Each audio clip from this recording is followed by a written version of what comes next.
"My family's complete now," her son said, raising a glass to his new in-laws. Jeanette Carson, his mother, didn't speak. She didn't need to. By Monday, her son was no longer her heir, just a man with a borrowed name. The house? Gone. The trust? Rewritten. The bloodline? Severed. She gave him life. He gave her absence. So she left him the name and nothing else. Wait, before we go any further, I gotta ask, where are you watching from? Drop it in the comments and don't forget to subscribe. The sun was just beginning to dip behind the trees when Jeanette Carson stepped onto the manicured lawn behind her son's new house. She wore her usual linen blouse, the one she always reached for when an occasion called for effort but not indulgence. The air smelled like grilled chicken and fresh mulch, and the music, some forgettable playlist of indie folk covers, was playing just a little too loud to talk over. It was meant to seem casual, she realized, but every detail had been curated to death. Clusters of guests mingled around bistro tables, dressed in white linen and eucalyptus centerpieces. A woman she didn't recognize handed her a plastic flute of sparkling cider and offered a neutral smile before turning her attention back to the group she came with. Jeanette nodded politely and moved toward the back of the yard, where a single empty chair had been set near the perimeter hedges. No one offered her another. She didn't expect a warm welcome, but she hadn't expected to feel this invisible either. At the center of the yard, Kelly raised her glass and tapped it twice with a dessert spoon. The chatter settled quickly. She stood beside Andrew, her manicured hand lightly resting on his forearm, her voice confident and rehearsed. "To our new family," Kelly announced, her smile wide and practiced. "To fresh starts, second chances, and the people who choose each other. We are finally complete." A smattering of applause followed, some guests offering actual cheers, while others nodded and smiled as if they understood exactly what this toast was meant to erase. Jeanette didn't clap. She sat with her hands folded over her purse and watched Kelly's parents being ushered toward the grill, where Andrew, her Andrew, greeted them with a warm hug and a private joke. Someone handed Kelly's father a spatula as if to crown him the patriarch. Jeanette received no such gestures. She got a distant nod from a neighbor she vaguely remembered, and a quick, almost embarrassed wave from one of Kelly's stepchildren. Even Gabe, her grandson, barely acknowledged her. He stood awkwardly near the cooler, scrolling on his phone, making a point not to look in her direction. His hair was longer than she remembered. He looked thinner. Or maybe it was just that he looked farther away than he'd ever been, despite standing only a few yards off. She took a sip of her cider. It tasted like sweetness pretending to be celebration. Later, as most of the guests moved inside for cake and coffee, Andrew approached her by the fence line, where string lights cast long shadows across the grass. His shirt sleeves were rolled up, and his expression was the kind she'd seen him wear during tense parent-teacher conferences in middle school, calculated calm with a veneer of charm. "Mom," he said, glancing over his shoulder before speaking more quietly, "I just want you to understand something." She said nothing, letting him choose his words carefully. "They're my family now. Kelly, the kids. This is what I've been working toward. You should understand that. I think, deep down, you do." Jeanette looked at him for a long moment. There was no anger in her face, just a kind of distant clarity. She thought about the photo albums in her closet, the handwritten notes from his science fair projects, the shoebox full of finger paintings labeled "Property of Andrew, age 6. She thought about how legacy wasn't a word he used anymore, how he had replaced it with things like progress and fresh start and modern. Finally, she nodded once. "You're right," she said quietly. "I understand."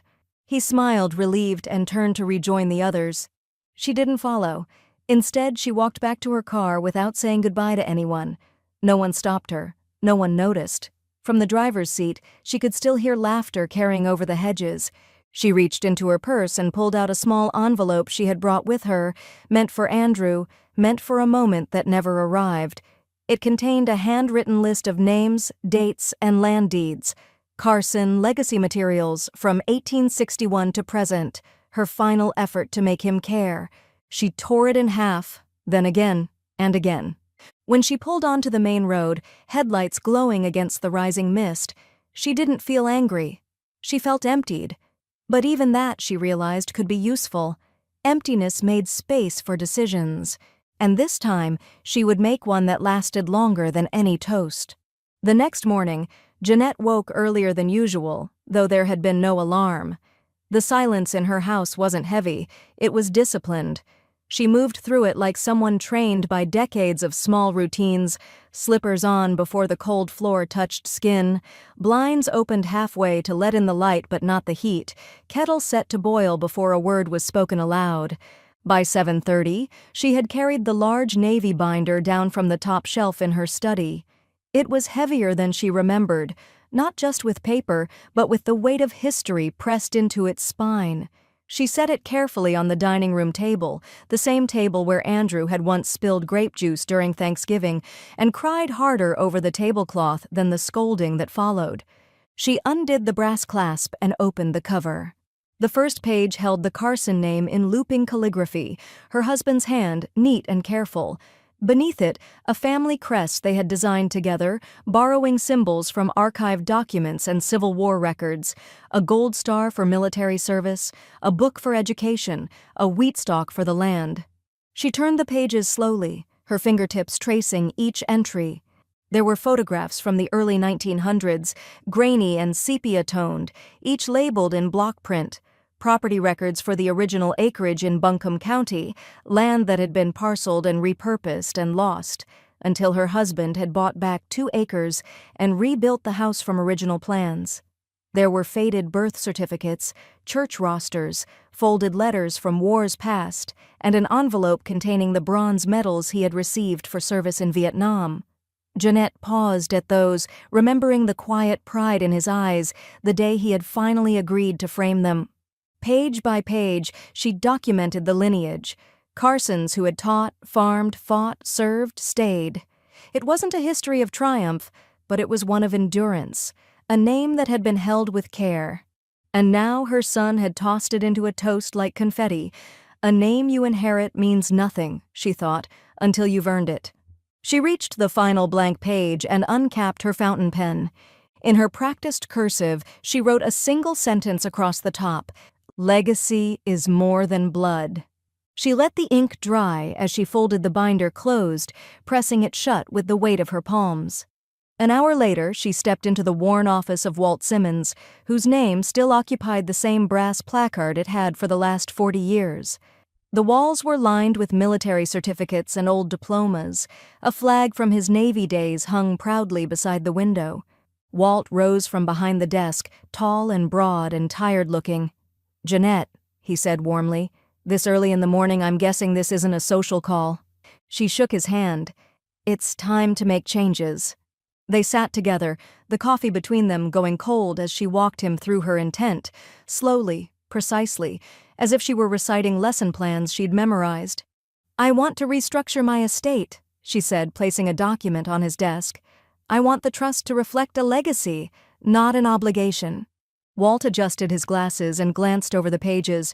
"Everything's still under Andrew, last we talked." "Not for long," she replied. Her voice was calm, but not casual. "I've been disappointed before. This wasn't that. This was erasure. He didn't just forget me, Walt. He replaced me." Walt leaned back in his chair, folding his hands over his stomach. "This kind of change, you sure it won't stir trouble?" She met his gaze evenly. "Trouble's already stirring. I'm just naming it." He gave a slow nod, the kind that comes from years of watching families fall apart over less. "All right," he said finally, "let's draw up a new version." Jeanette reached into her bag and handed him a folder containing revised instructions. "I want the house put into a trust, ownership under my maiden name, and Andrew removed from all future claims, except for one thing." Walt raised an eyebrow. "And what's that?" "The name," she said. "He can keep calling himself a Carson. That's all he'll get." As Walt began typing, the clack of keys filled the room, methodical and final. Outside, the sun was higher now, casting slanted light through the blinds. Jeanette glanced at the rays dancing across the floor and thought about how quickly the morning had turned from reflection to resolve. She'd spent decades preserving the Carson name. Now, for the first time, she was choosing where it would and wouldn't go next. Jeanette sat at the breakfast table 3 days later, reading through the finalized draft of the trust with her glasses balanced low on her nose. Outside, the sycamore leaves scraped softly against the window pane. August wind, dry and unbothered. She barely noticed. Her focus was on the print in front of her, her red pen in hand, moving slowly, deliberately. Every word mattered now. Words became law. Law became boundary. And boundaries, she'd come to understand, were the only form of love some people respected. She circled a clause near the middle of page 5 and underlined 2 names, Andrew Carson and Gabe Carson. Then she picked up her pen and drew a single line through Andrew's. Gone. Walt had sent the draft over that morning with a brief note. Let me know if you're sure. She was. She made one small adjustment, just one. Beneath the provisions for the house, she added a conditional clause. Gabe Carson may be included as a beneficiary, contingent on demonstrable and ongoing contact with Jeanette Carson at the time of inheritance execution. A simple phrase, soft language, but it was a test of roots. Not blood, not obligation, presence. When she finished the edits, she scanned the entire packet back to Walt's office, then picked up the phone. You'll have the notarized originals by end of week, she said as soon as he answered. But I want one detail clarified. I'm listening, he replied. I want the trust title amended to reflect my maiden name, Ainsley, not Carson. There was a pause, just a beat too long. Then Walt spoke. You're sure about that? It severs the public tie to the Carson name? That's a pretty loud message. Jeanette tapped her finger once on the table. No one's been listening to quiet ones anyway. Walt exhaled through the receiver. Fair enough. You realize if this ever becomes public, especially the disinheritance, Andrew will challenge it. She didn't hesitate. That's why it won't go public until it's already done. I'm not staging a fight, Walt. I'm ending one. There was respect in his silence this time. He knew her well enough to understand that when she used words like ending, she meant them in the permanent sense. That afternoon, Ruby came by with a basket of yellow squash and a bag of mail she'd picked up while Jeanette had been at the attorney's. So, Ruby said as she lowered herself into the kitchen chair, you went through with it. Jeanette nodded once, then placed the folder on the table between them. She slid it open, revealing the summary page. Ruby scanned it quickly, then leaned back, eyebrows raised. Well, damn, she said softly. You didn't just cut him out. You rewrote the whole architecture. I'm not punishing him, Jeanette said, folding her hands in her lap. I'm revising the record. I gave him the name, the education, the history. He left the rest behind. Ruby picked up the final page and read aloud the new trust name, the Ainsley Legacy Trust. Do you know what this means? She said, setting the paper down gently. You're no longer preserving the name. You're reclaiming it. Jeanette tilted her head slightly. She hadn't thought of it that way, not in so many words, but it was true. The Carson name had been given, shared, passed like a key through generations, but her name, her history, had never been given the same weight, not even by herself, until now. There was a quiet click from the kitchen clock. 4:15. The light outside had turned softer, the kind that painted gold streaks across the floorboards and made everything look older, more permanent. Jeanette stood and poured 2 cups of coffee, her movements smooth, automatic. She set one in front of Ruby and sat back down. For a moment, neither of them spoke. Then Jeanette said, almost to herself, He'll find out eventually. And when he does? Ruby asked, her voice low. Jeanette didn't answer right away. She stirred her coffee slowly, then set the spoon down with deliberate care. When he does, she said quietly, he'll know the door didn't close on its own. I shut it. Thanksgiving morning arrived with the kind of cold that didn't announce itself. It just settled in, a quiet, creeping chill that stiffened Jeanette's fingers as she pulled the curtains open. Outside, the bare branches of the maples swayed in a gray wind, their limbs sharp and reaching. The sky held that heavy, pearled stillness unique to southern mountain towns in late November. Her kitchen smelled faintly of cinnamon from the sachet she'd tucked near the oven, but the oven itself remained cold. She had not set a timer. There was no roast in the fridge, no dough thawing on the counter. The silence in the house was not hostile, but it wasn't comforting either. It was the sound of tradition interrupted. She poured herself a cup of coffee, reheated from yesterday's pot, and sat down at the kitchen table with her laptop. The screen lit up slowly. Notifications had gathered in the corner like leaves in a gutter, Facebook tags, group text alerts, family updates she hadn't been part of in years. With a sigh, she clicked through. Kelly had posted early, of course. Her phone probably set to draft captions days ahead. The first image was a long table set for 10, all neutral tones and gold chargers, place cards in handwritten script. "Our first real Thanksgiving together," the caption read, dotted with emojis. "So grateful for this new chapter. Family as a choice." The second photo caught her attention. It was Gabe, seated near the end of the table, a soft cranberry glow from the centerpiece casting his face in shadow. His eyes weren't looking at the camera. They weren't looking anywhere, really. His shoulders were hunched forward slightly, and his hands were folded in his lap. In a room full of people smiling at a camera, he looked like he was bracing for something. Jeanette stared at the photo longer than she meant to. She closed the laptop and stood. The kitchen clock ticked behind her, noon. She reached into the freezer and pulled out a single-serve turkey dinner, the kind she used to keep around for emergencies or sick days. She peeled the plastic back just enough to vent and placed it in the microwave. The hum filled the silence. As it cooked, she walked to the living room and opened the bottom drawer of the hutch. Inside, neatly rubber-banded and gently fading, were 2 stacks of Polaroids from Andrew's childhood. She hadn't taken them out in years. She brought the photos to the coffee table and spread them out one by one. Andrew in corduroy overalls, his cheeks still full of baby softness. Him standing beside the family dog with a gap-toothed grin. A Christmas morning shot where he held up a Lego fire truck, beaming with the kind of joy you only get when someone knows you well enough to give you exactly what you hoped for. The microwave dinged. She returned to the kitchen, took the tray out, and sat down again. The turkey was dry. The mashed potatoes tasted like paste, but she ate them anyway, each bite chased by the weight of memory. At 1:20, the doorbell rang. Ruby stepped inside without waiting, her coat still dusted with wind and her arms full of cranberry scones in a crinkled bakery bag. "I brought reinforcements," she said, kicking the door closed behind her. "And don't give me that face. You knew I was coming." Jeanette managed the ghost of a smile. "How'd you know I'd need rescuing?" "You always do when you pretend not to." They sat at the table, the plastic tray pushed aside, and split a scone between them. Ruby talked first, light chatter about a neighbor's runaway cat and a local church that had burned the pies during their food drive, but eventually, her tone settled.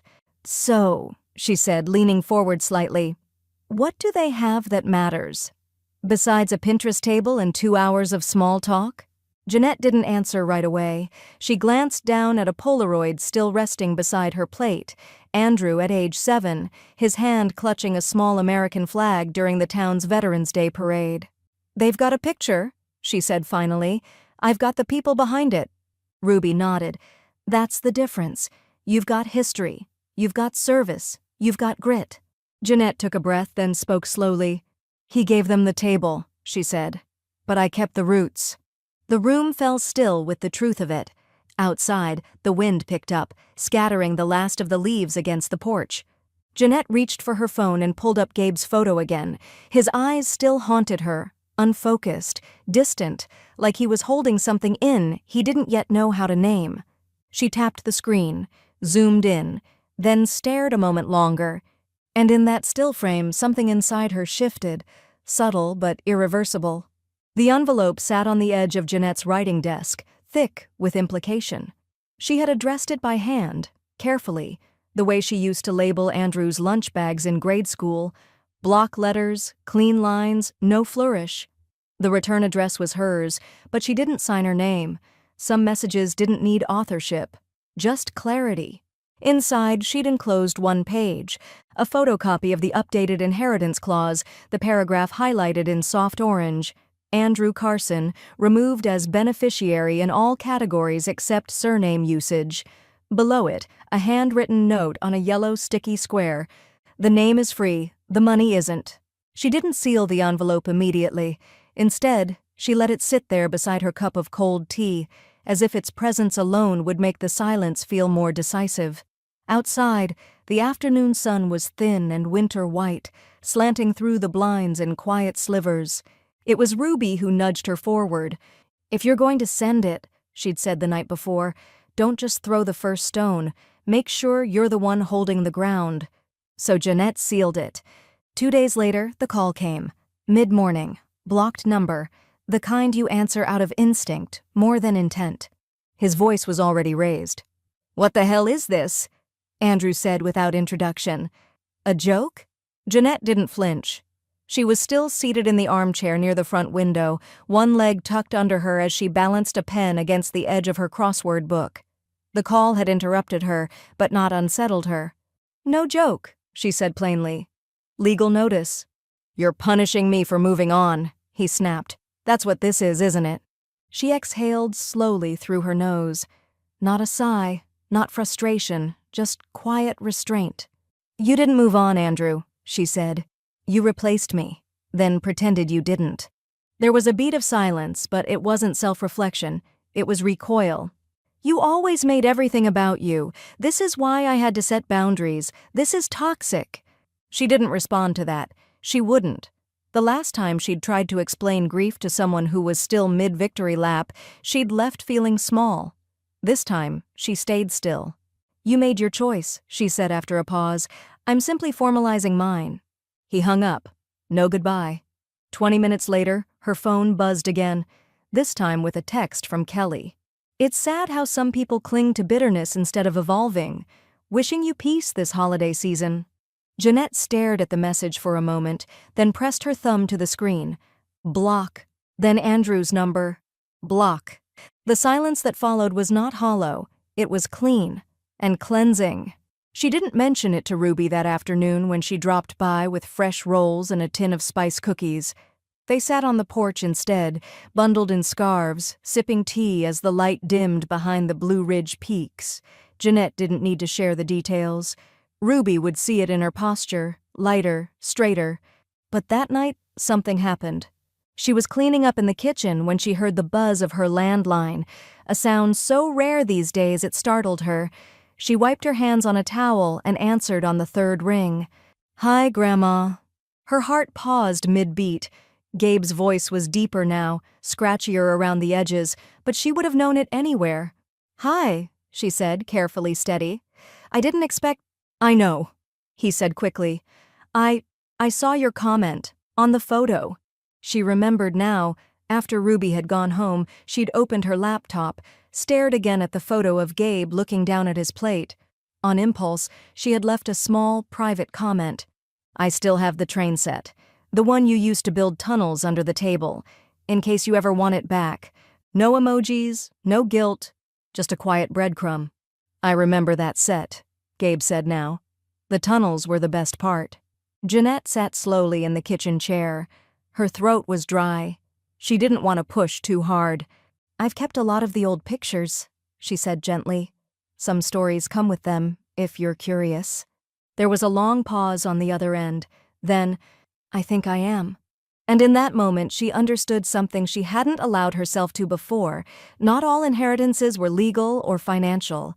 Some were quiet rediscoveries, a seed buried deep in someone else's winter. The following Saturday arrived cold but bright, the kind of December morning where the air smelled faintly of smoke from chimneys up the ridge and the frost clung to railings like lace. Jeanette had spent the early part of the day tidying, though she wasn't sure why. It wasn't a holiday. It wasn't an event. And yet, the cushion on the porch swing had been fluffed, the leaves on the walkway swept. A second mug sat beside hers, already poured. At precisely 2 o'clock, Gabe appeared at the edge of the drive. He wore a navy hoodie, hands stuffed deep in the pockets, a backpack slung over one shoulder. He didn't wave. He didn't smile, but he walked slowly, deliberately, like someone arriving not at a destination, but at a decision.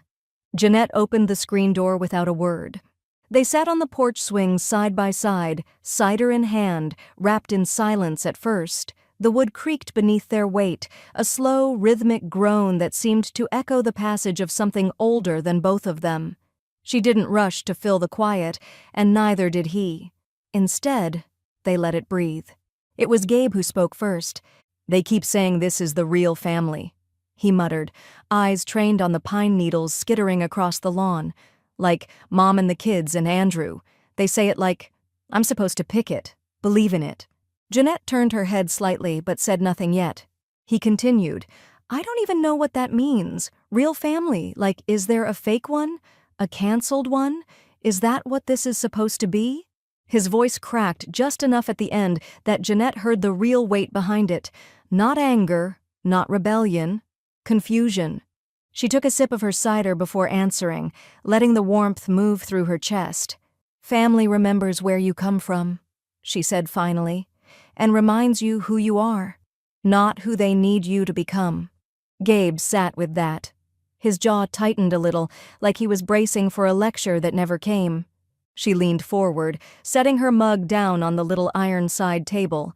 Then she stood and disappeared briefly into the house. When she returned, she held the navy binder to her chest. She handed it to him with both hands.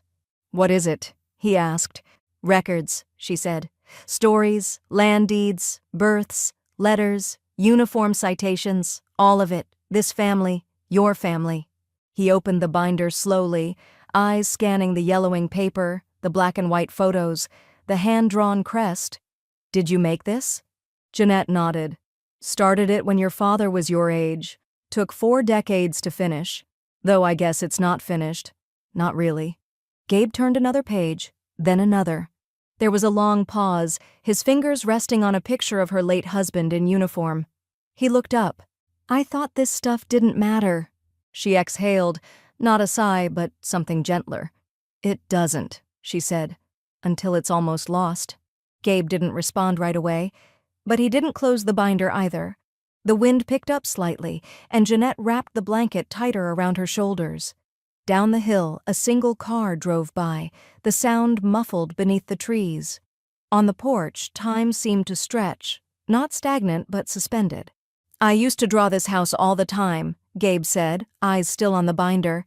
"In class, when I was bored, the porch, the swing, even the curtains." Jeanette smiled faintly. "You remembered more than you thought." He looked at her then, not a glance but a look, direct and steady. "Can I come back?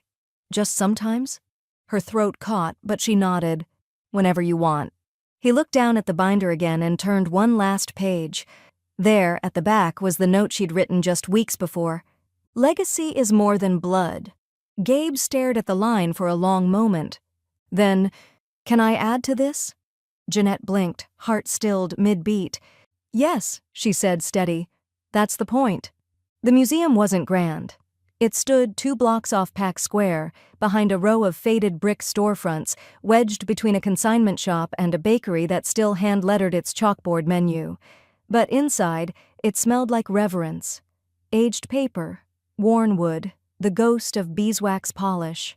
Jeanette had loved it for years, long before she ever imagined her name might hang in one of its rooms.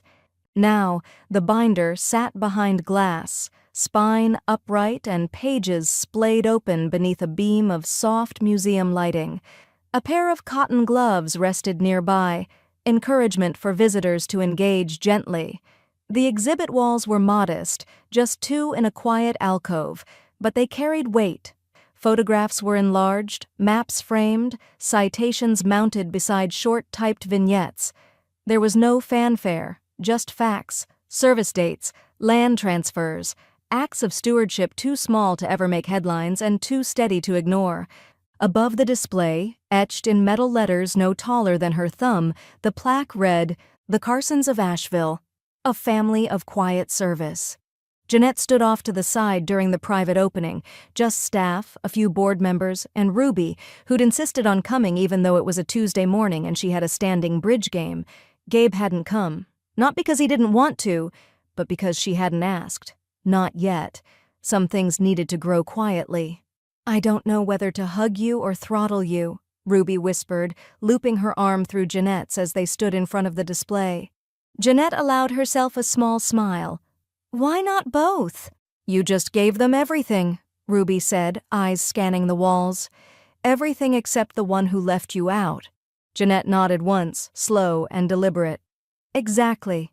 The local reporter arrived half an hour later, a young woman named Margot with a notepad, a pressed coat, and eyes that moved like they saw everything twice.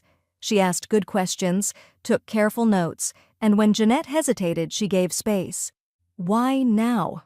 Margot asked near the end of the interview, her voice soft. "Why make this public after keeping it private so long?" Jeanette sipped her coffee, watching dust swirl in the window light. "Because legacy isn't passed," she said.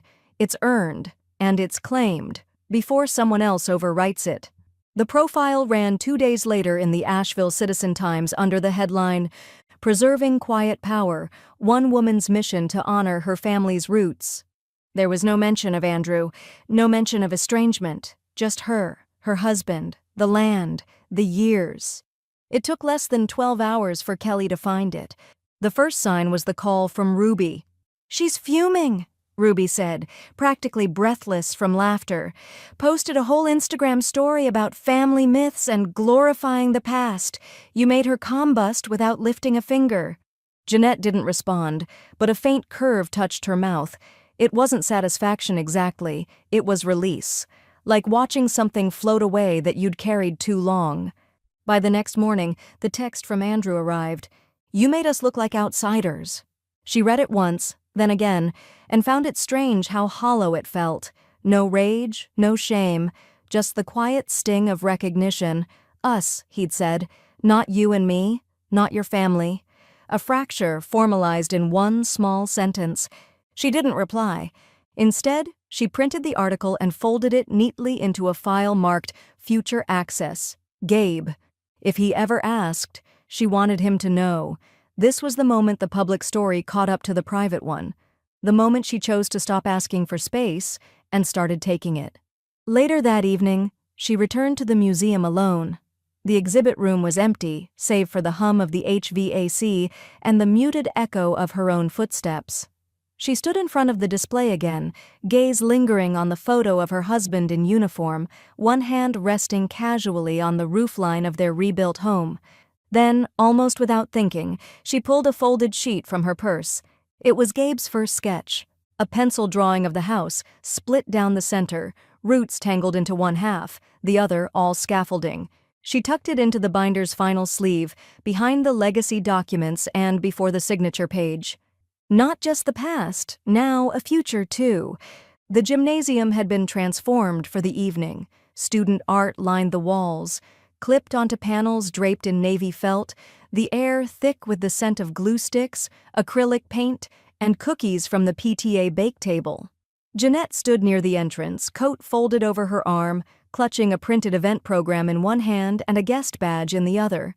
Gabe had texted her the night before. "Art exhibit tomorrow, 6 o'clock, if you want to come." Then a second message, sent exactly 2 minutes later, "You don't have to." That second text had told her everything. Now she scanned the room slowly, letting her presence be quiet, intentional. She wasn't there to prove anything. She was there because he had made space. A woman with a clipboard approached and extended a hand. "You're Gabe Carson's grandmother, correct?" Jeanette nodded. "We're seating guests of featured artists over here," the woman said, gesturing to a front row section of folding chairs marked with blue ribbon. "And when we introduce him, we'd like to acknowledge you as part of his family legacy. He told us you were a descendant of one of Asheville's founding families." Jeanette blinked. "Did he really?" The woman smiled. "He said you'd be modest." Jeanette's breath caught as she nodded again, following the woman to her seat. Her name, handwritten on a folded tent card, sat beside Gabe's art teacher. As she settled in, she noticed several parents glancing at her name, whispering as they made the connection. Carson. The museum article was still circulating, clipped and shared across town like something precious found again. The room dimmed as the presentations began. Students stood beside their work, each taking turns to explain their pieces, what they meant, how they came to be, who had influenced them. Jeanette listened closely, watching Gabe from across the room. He stood near the far wall, his drawing covered with a black sheet of poster board. When his name was called, he stepped forward slowly, fingers curled into his sleeves. "My piece is called Both Halves," he began. "It's about home, and how sometimes you only see what's above ground, but what's holding it up matters more." He reached back and removed the cover. The charcoal drawing was bold and raw, familiar in structure, but heavier now with shading, with detail. A split house again, like the sketch he'd given her weeks before. Roots burrowed into one side, scaffolding and disconnected boards framed the other. This version had more texture. A set of stairs at the base led nowhere. A light flickered only on the rooted side. "I was told this year that family is about who shows up for you," he said, voice steadier now. "But I think it's also about who remembers you, especially when you forget yourself." There was a pause. A ripple of stillness moved through the crowd. "And I think some stories deserve to be told before they disappear." He stepped back, and the room applauded. Not polite clapping, but something deeper, the kind that honored both the work and the truth it carried. Jeanette stayed seated, her hands folded in her lap, heart pounding. She didn't need to move. Gabe's words had already brought her forward. And that was when Andrew walked in, late, as usual, coat still on, Kelly at his side. They froze near the door, taking in the crowd, the display, and then finally, Jeanette, seated in the front row, surrounded by faculty, a museum mention printed in the program, and her grandson's art hanging on the wall. Kelly leaned in, low but unmistakable. "She's manipulating him." Gabe, who had stepped off stage, turned just in time to hear her. He didn't hesitate. "She's the only one not asking me to pick a side," he said.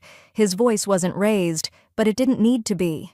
Andrew's jaw shifted. He glanced between Jeanette and Gabe, as if trying to measure something intangible that had slipped beyond his reach.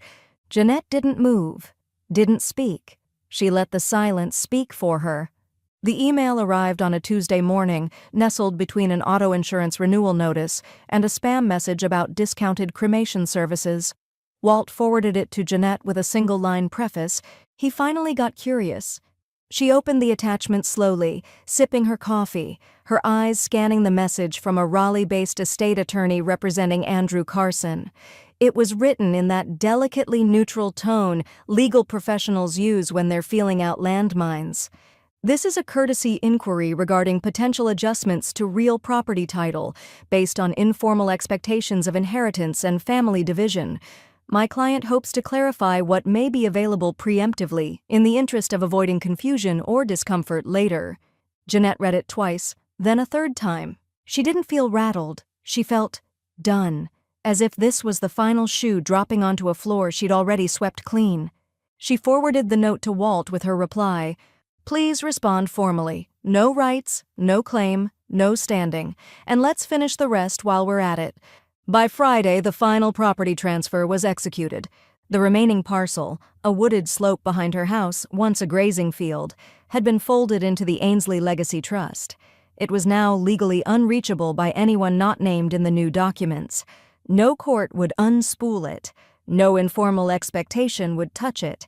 She sat beside Walt in his office that afternoon as he notarized the final page, the window behind him catching the low golden angle of winter sun. "There," he said, clicking the pen shut. "It's sealed." Jeanette nodded. "Almost." She slid one more form across the desk, an amendment she'd written herself the night before, handwritten, neat, certain. It read, "Access to Parcel C, Southridge Lot, may be granted to Gabriel Carson Ainsley upon reaching age 25, contingent upon demonstrable maintenance of personal relationship with Jeanette Ainsley. Final approval rests with executor." Walt raised his brows, but said nothing. "It's not a bribe," she explained. "It's a boundary with a door. If he walks through it, he gets what's waiting. If not, the gate stays closed." Walt nodded slowly. "You didn't burn a bridge," he said. "You built a gate with a key." Outside, the wind had picked up. Tree branches scraped against the window in steady rhythm. That evening, Ruby came by with lentil stew and a bottle of Zinfandel she insisted had been waiting for a purpose. "I saw Kelly's latest post," she said as she poured the wine into mismatched glasses, one of those beige background quote things. "Parents can be crueler than strangers. No attribution, just vibes." Jeanette didn't flinch. "She's not wrong. Some parents are." Ruby gave her a long look. "But you're not being cruel, you're being precise. And that scares them more." Jeanette didn't say anything to that. But later, after Ruby had gone home, she pulled out her laptop and opened Gabe's last message. It was short, a picture of a sketch he was working on. A single tree, its branches sprawling unevenly, but its roots stretching straight into bedrock. No caption, just the image. She smiled and set it as her desktop background. The next morning, another message arrived. This time from Andrew himself, no lawyer in the middle. It wasn't a call, just a text. "You went nuclear." "There's nothing left for me, is there?" Jeanette stared at the screen for a long time. Then she powered off the phone. It wasn't cruelty, it was clarity. There was nothing left for him, not because she had taken it away, but because when it had been offered freely, he hadn't believed it mattered. Now the law agreed. The holidays came in quietly that year, wrapped in early sunsets and the kind of chill that whispered through window panes no matter how tightly they were sealed. Jeanette didn't put up a tree, not because she was boycotting Christmas, but because she didn't want to mimic years that no longer fit. Instead, she leaned into simplicity. A pine wreath on the front door, a bowl of oranges on the sideboard, and a few white pillar candles on the mantel. The radio stayed on the classical station. No commercials, no forced cheer, just cello suites and wind quintets, soft enough to fill the air without pressing on it. She moved slower during December. Not sluggish, intentional, as if each day had become an act of curation.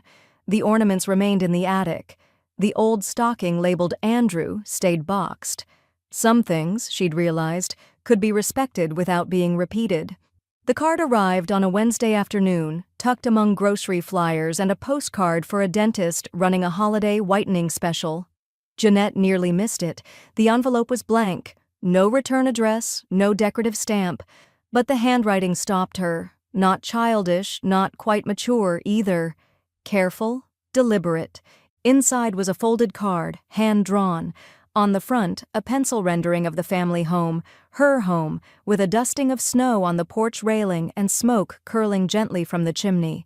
In the front door's window panes, tiny initials had been added, J.A., drawn in the faintest of strokes. She stared at it for several long moments before she turned it over. No message, just the image. It said everything. She stood, crossed the room, and placed it in the center of the mantel between two white candles.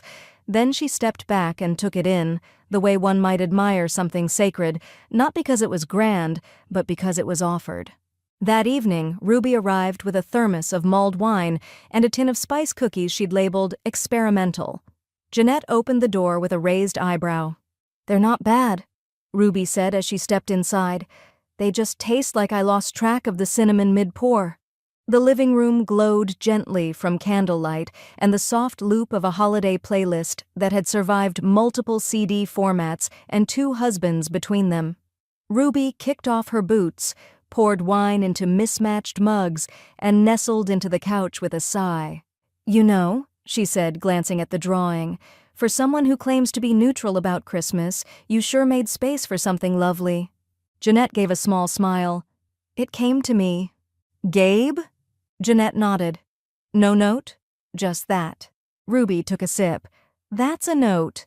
The music shifted to a soft instrumental version of O Come, Emmanuel, and neither woman spoke for a while. The kind of quiet that only exists between people who know where the grief has already been swept. Later that night, after Ruby had gone and the candles had burned down a quarter inch, Jeanette's phone buzzed with a new message. "Can I come by after Christmas for the stories again?" Jeanette read it twice. Then her fingers moved slowly, her reply brief but certain.